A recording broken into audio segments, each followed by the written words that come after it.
What's up to all those alone in the zone? It's the architect of the sketch, John Eli Lopez, back once again on a mission to get you one step closer to being the king or the queen of the pencil. And today I'll be discussing the 4 stages to doing foreshortening. If you'd like to follow along, all you would need is a pencil, sharpener, eraser, and some paper. Okay, so let's go. Stage 1.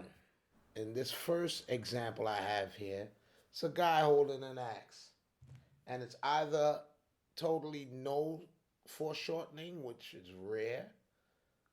Sometimes you're doing foreshortening, you don't even really realize it. And then sometimes it goes from no to slight, right? And it could be just hair or a sneaker, whatever it is, right? Some tutorials you might see where they have no foreshortening. I believe when you are drawing, you're creating illusions. So it's no or slight. I fall on the slight foreshortening, whether it's the fingers of the fist that you have overlapping one another or bent in, right? This guy, I would say, he's slight foreshortening on the left leg. It's kind of bent. The knuckles holding the axe on the right hand. The baseball cap is kind of the illusion of, not a fully bird's eye view, but from the top down, you're looking down on this guy, right? So that's where the slight foreshortening will fall into play. And we'll move on to the next one. And the next one is you are beginning to foreshorten. And you're making it more deliberate now. If you see now, you could see the top of the axe. And now more of his shoulder. And more of, that creates the illusion of you're looking more downward on this guy holding the axe or about to swing the axe, right? And that takes us into stage 3, which would be good foreshortening. And if you observe the difference now, you're seeing more of his shoulder, more of the axe aiming downward, and less of the bottom parts of his leg. The legs are more smaller than the two previous ones, which creates the illusion of a downward effect, right?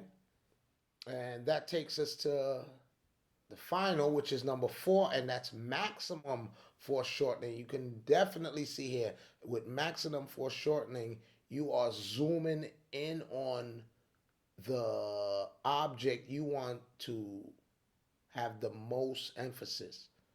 So this final one would be the maximum foreshortening, right? So when you're doing your illustrations, you want to think about,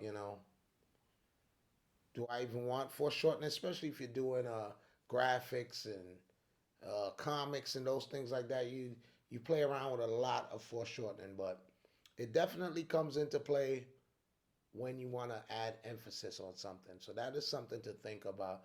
And you don't have to do like what I just did, where you do all the different drawings and maybe choose one. You can work it out in your mind too, you know. And there you go.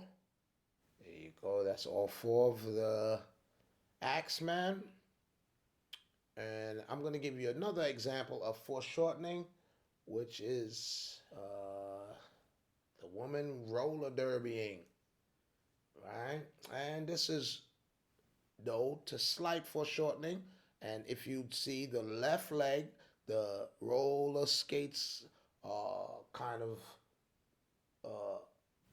creating the effect of being further in the background, and her left hand a little more towards the viewer, towards us, the viewer.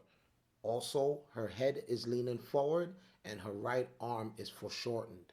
Even further back, if she had two of if she had both feet on the ground, that would basically be no foreshortening, right? So that is slight foreshortening. And let's move on to beginning to definitely emphasize foreshortening. And you can see she is bending more forward, more towards the viewer. That left hand is coming towards us a little more. So let's move on to good foreshortening. Definitely, you are seeing where we are going with this right now. This is creating that effect of she is moving forward. If you notice, that left hand is even more in the face of the viewers. It's even more emphasis on that left hand. You are guiding the viewer's eyes towards the object you want most focused on. You didn't make it to maximum yet, but you are right between the beginning and maximum. And let's move on to the final maximum foreshortening. And you definitely get the maximum effect here with this foreshortening. Right? And I want to show you guys same character, but emphasis on another object, which would be her roller skates, if I wanted to go that route. And this is the foreshortening in the other direction. Right? So you can play foreshortening. It's almost endless, the possibilities you can go with how you foreshorten and how you utilize it to enhance your drawings and enhance the things you're creating. And there you have it, looking very nice. We are done. Hope you guys got some value from this video. If you did, skate over to that subscribe button, hit the like, leave a comment. Any feedback will be appreciated.